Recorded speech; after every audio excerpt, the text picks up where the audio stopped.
Jaffer Ahmad Sultan, and today we're going to do an experiment.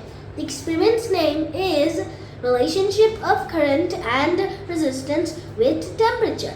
For this experiment we need the battery casing, 2 batteries, a crocodile clip, a LED, a candle, a thermistor, and a lighter.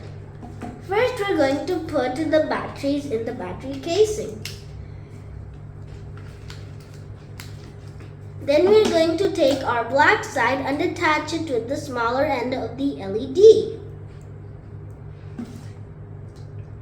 Then we're going to take the red side of our crocodile clip and attach it to the longer end of the LED.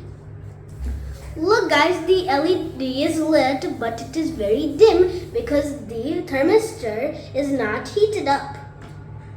Be careful while doing this process guys, and take help from an adult. Now we are going to heat up our thermistor.